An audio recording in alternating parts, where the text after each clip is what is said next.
Welcome to the Medicine Podcast Zone. We will have Genetic Biochemistry Part 2, including autosomal trisomies, Down syndrome, Edwards syndrome, Patau syndrome, genetic disorders by chromosome, Robertsonian translocation, and Cri-du-Chat syndrome. Yes, there is a lot of ground to cover today. There really is. And, our mission for this deep dive is to essentially take all these dense medical concepts and, well, decode the blueprints of human biology for you. Right, because we are exploring what happens when the cellular machinery makes a tiny, almost microscopic arithmetic error with our chromosomes. Yeah, it's just incredible to me how one little miscalculation at that cellular level completely changes the entire architecture of a human being. It truly does. It alters the entire trajectory of human development. But to set the stage for you, we need to remember the baseline first. Right, the normal factory setting. Exactly. A typical human cell operates with exactly 46 chromosomes. You Yeah. get 23 from each parent. But today, we're looking at what happens when that number fluctuates. Which is where things get really complicated. Very. And there's a fundamental rule right out of the gate here. Autosomal monosomies, which means you are missing one entire non-sex chromosome. Those are just completely incompatible with life. Wait, so the biological machinery just, won't run at all? Not at all. When you lose a whole chromosome, you uncover all sorts of recessive lifal mutations on the remaining single copy. So the embryo just stops developing almost immediately. Because you're missing way too much critical information, right? Right. But trisomies, on the other hand, which is having an extra third copy of a chromosome instead of the usual two, those can sometimes be viable.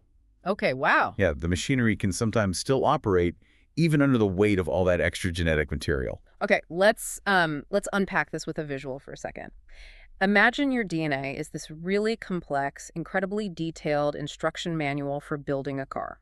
I like this analogy, yeah. Right. So if you completely tear out an entire chapter, that's your monosomy, the car just won't start, you are missing the chapter on how to build, say, the fuel injector or the transmission. It's game over. Exactly, game over. But if you accidentally print the same chapter twice, which is our trisomy, the car might still run, right? You just have extra instruction. Right, exactly. So you end up with some very unique structural quirks because the assembly line is just reading that exact same page over and over again. That analogy holds up perfectly when you look at the cellular mechanics. The car runs, but those extra instructions kind of overwhelm the assembly line. Because they're doing too much. Yeah, it creates an imbalance in protein production, and that just ripples out into physical development. And because we know some of these extra chromosome chapters actually allow the biological car to run, it makes sense to look at the most common ones that result in a live birth. Right. Let's look at the big three autosomal trisomies. So we're talking about chromosomes 21, 18, and 13. Yes, and the incidence hierarchy for these viable autosomal trisomies follows that exact order. Trisomy 21 is by far the most common. Followed by trisomy 18 and then trisomy 13. And there's a really handy memory trick in the notes to keep this hierarchy straight. It links the chromosome number to major life milestones. Oh, right, the age mnemonics. Yeah. So for trisomy 21, which is Down syndrome, the mnemonic is drinking age 21. It's the most common viable chromosomal disorder and also the most common cause of genetic intellectual disability. And when we look at the clinical findings of Down syndrome, we can clearly see how having that extra 21st chapter manifests on the physical assembly line, as you put it. How so? Well, it disrupts the timing of early embryonic folding. This leads to very distinct physical signs. You see a single transverse palmar crease on the hand, flat facies, which is a flattened facial profile, and prominent epicanthal folds around the eyes. Okay, so a lot of structural, visible changes. Yes, and also an incurved fifth finger and a noticeable gap between the first two toes. Clinicians might also look for brush field spots. Brush field spots, what are those? They're these very small, whitish aggregations of connective tissue right at the periphery of the iris and the eye. Oh, wow. But it's not just cosmetic changes, right? The internal machinery, like the actual life-sustaining organs, those are profoundly affected too. They really are. The medical complications are grouped into what is known as the 6 A's of Down syndrome. The 6 A's. Okay, lay those out for us. This is crucial for understanding the lifelong medical landscape of the condition. First, we have atlantoaxial instability. Meaning an issue with the spine. Exactly, the upper spine. Specifically the joint between the first and second cervical vertebrae. The extra genetic material causes increased joint laxity, meaning the ligaments are looser. Which sounds really dangerous for the spinal cord. It is. It creates a real risk of spinal cord compression. Then we have advanced maternal age, which we'll discuss later as the major risk factor for the condition occurring in the first place. Okay, so that's 2. What are the other 4 A's? The third is atresia, Yeah. specifically duodenal atresia. Right, the digestive issue. Yes, it's a severe congenital condition where part of the small intestine simply doesn't develop an opening, so it causes a complete bowel obstruction in the newborn. Wow, that requires immediate surgery, I'd imagine. Definitely. The fourth is AVSD, or atrioventricular septal defect. This is a massive congenital heart disease. There are actual holes between the chambers of the heart, allowing oxygenated and deoxygenated blood to mix dangerously. That's terrifying. And the 5th? The fifth A is Alzheimer's disease, specifically early onset. And finally, the sixth is a higher risk of AML and ALL, which are acute types of leukemia. Wait, I'm stuck on something here. Down syndrome is congenital, like you were born with it. Yes. But Alzheimer's is a neurodegenerative disease of aging. How can a genetic blueprint error at conception trigger a disease that usually takes like 40 or 50 years to show up? It comes down to a direct mechanical genetic link. Chromosome 21 specifically codes for something called the amyloid precursor protein, or APP. Ah, okay. Amyloid, like the amyloid plaques that build up in the brains of Alzheimer's patients. Precisely.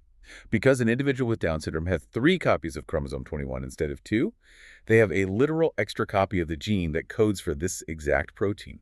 Oh, wow. So they just make too much of it. Exactly.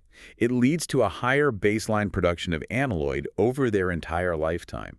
It builds up and aggregates much faster. Linking directly to the early onset of Alzheimer's. Yes. Often manifesting when the individual is only in their 40s, it perfectly illustrates how an extra set of instructions creates a lifelong overproduction problem. It's like the factory is just churning out too much of this one specific part until decades later it completely clogs the neurological system. That's a great way to put it. And because these structural and chemical changes start so early, we can actually see signs of them before birth, right? Yes. Modern prenatal screening is incredibly effective at spotting these structural quirks. First-trimester ultrasounds commonly look for increased Nuchal Translucency. Which is, what, fluid behind the neck? Essentially, yes. Yeah. It's a pocket of fluid at the back of the fetal neck. In chromosomal abnormalities, the lymphatic system often develops slowly, causing this fluid to build up. Got it. And they look at the nose, too, don't they? They do. Ultrasounds look for a hypoplastic or underdeveloped nasal bone. And there are distinct maternal blood markers, too. The screening panels look at specific hormones produced by the pregnancy. In Down syndrome, the markers HCG and Inhibin A are high up. Yes, that's a good way to remember it. HI for HCG and Inhibin, they are elevated, while other markers like PAPP-A and Estriol are decreased. See, screening isn't just about looking for a binary diagnosis. It's really about reading the cellular dashboard. An elevated HCG alongside a low PAPP-A tells us the placenta is behaving abnormally. Which is our first clue that the fetal blueprint might be altered. Precisely. Okay, so we've seen the chaos an extra 21st chromosome causes, but the 21st chromosome is actually quite small. What happens when the extra chapter involves slightly larger, more gene-dense chromosomes, like chromosome 18 or 13? The clinical picture becomes exponentially more severe. Let's look at Edwards syndrome, which is trisomy 18. The memory trick for this one is election age 18, and it's the second most common autosomal trisomy resulting in a live birth, right? Correct. And for Edwards syndrome, clinicians use the acronym Prince Edward to map out the physical findings. Prince Edward, let's break that down. Sure. P is for prominent occiput, meaning the back of the head is unusually large. R is for rocker bottom feet, where the soles of the feet bulge outward. Okay, and the I? I is for severe intellectual disability. N is for nondisjunction, which is the main cause. C is for clenched fists with overlapping fingers, which is a very distinct motor and structural anomaly. And E is for low-set ears. And just like with Down syndrome, the internal anatomy is severely impacted, right? Even more so, unfortunately. You see congenital heart diseases, particularly ventricular septal defects, holes in the wall, separating the lower chambers of the heart. Right. But you also see profound midline and structural failures. Things like an omphalocele, where the infant's intestines actually develop outside of the abdomen in a sac. Or a myelomeningocele. Let's break that down for the listener. A myelomeningocele is a severe form of spina bifida, correct? Yes, exactly. The neural tube, which is supposed to fold and zip up early in embryogenesis to protect the spinal cord, it just fails to close completely. That sounds devastating. It is. The spinal cord and the meninges actually protrude through a gap in the spine. because the disruption from that extra 18th chromosome is so profound across so many organ systems, survival is extremely difficult. Death typically occurs by age 1, right? Sadly, yes.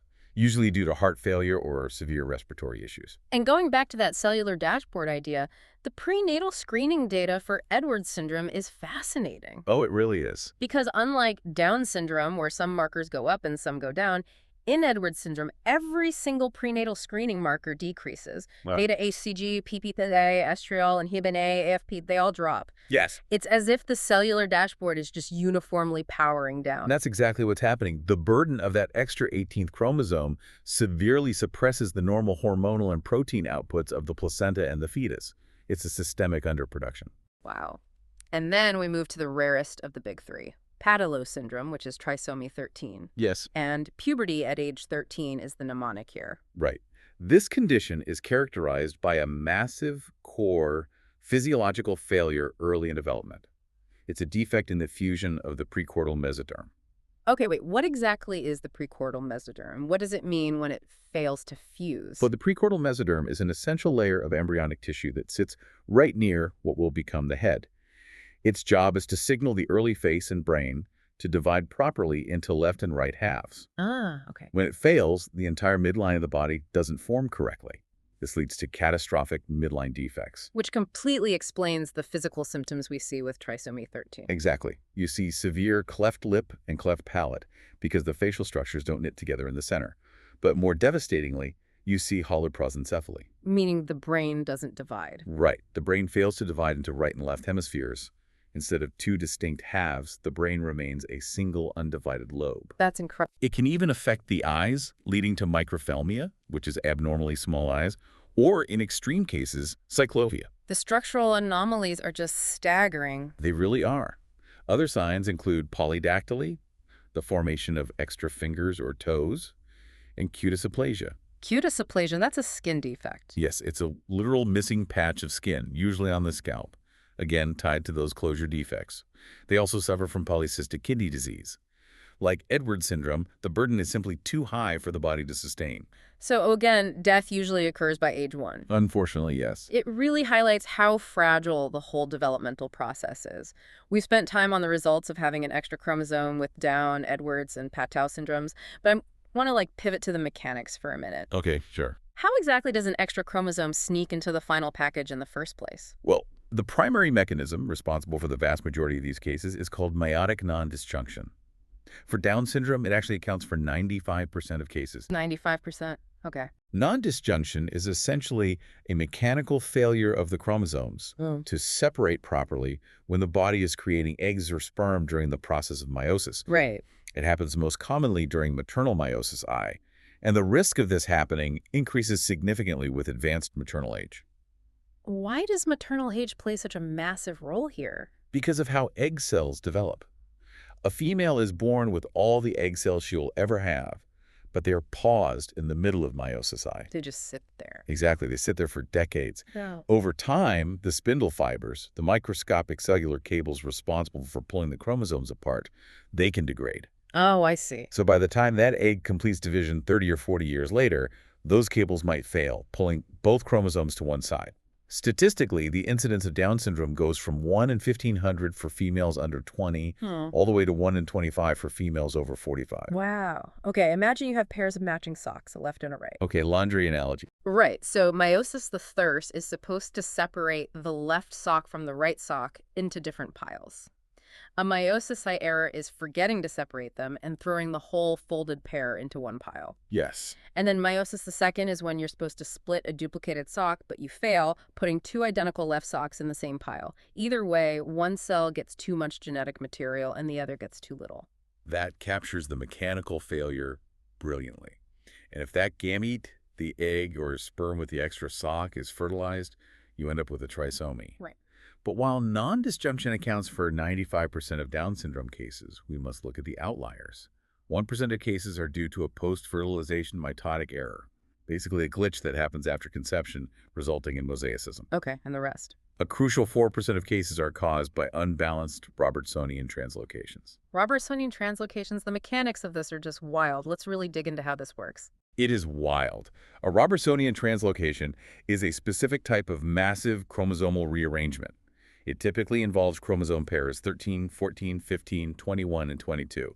These are called acrocentric chromosomes. Acrocentric meaning their centromere, that like pinched waist of the chromosome, is located very near the very top, right? Exactly. They have incredibly long bottom arms and very tiny, stubby short arms at the top. And those tiny short arms mostly just contain redundant genetic material, like genes for ribosomal RNA that are copied dozens of times elsewhere in the genome. So they aren't strictly necessary. Right. What happens in a Robertsonian translocation is that the long arms of two of these chromosomes break at the centromere and fuse completely together. They just glue themselves together. Yes, and their two tiny short arms are simply lost in the cellular wash. Most typically, this massive fusion happens between chromosome 14 and chromosome 21. Wait, let me make sure this is absolutely clear for you, the listener. If a person has a balanced translocation, meaning they have this fused mutant 1421 chromosome, but they still have exactly 2 total copies of the long-arm genetic material for both 14 and 21, they are completely normal phenotypically. Yes. They show 0 symptoms because no critical unique data was lost when those short arms disappeared. But an unbalanced translocation is what leads to miscarriage or syndromes like Down and Patau. That is the crucial distinction. A person can walk around their entire life perfectly healthy with a balanced translocation. But when they go to produce eggs or sperm, that massive fused double chromosome doesn't divide normally. That's too bulky. Right, it gets passed on as a single bulky package. If an egg containing this fused 1421 chromosome joins with a normal sperm that brings its own normal chromosome 21, the resulting embryo suddenly has 3 copies of that chromosome 21 genetic material. Oh, wow. It is an unbalanced translocation leading directly to Down syndrome, and this is completely independent of maternal age. It's incredible that the body can just glue 2 entire chromosomes together and keep functioning flawlessly as long as the total page count of the manual stays the same. It's very resilient in that specific way. But they say, addition is one thing, subtraction is another. What happens if the cellular machinery doesn't just misplace a whole chromosome, but accidentally deletes a microscopic fragment of one? The results are just as profound. That brings us to chromosome deletions, and we have a very specific, well-known example here. Credushat syndrome. The cry of the cat syndrome, it's such a haunting name. It is. Credushat is a congenital deletion on the short arm of chromosome 5. In genetic shorthand, it's written as 5p-. P stands for the petite, or short arm, and the minus means a piece is gone. Got it. And what does that do? The clinical findings include microcephaly, a noticeably smaller head circumference moderate to severe intellectual disability, epicanthal folds, and cardiac abnormalities, particularly ventricular septal defects. But the crying, right. Yes. The defining feature, the one that gives the syndrome its name, is a characteristic high-pitched crying in infancy. I have to know why specifically a cat-like cry.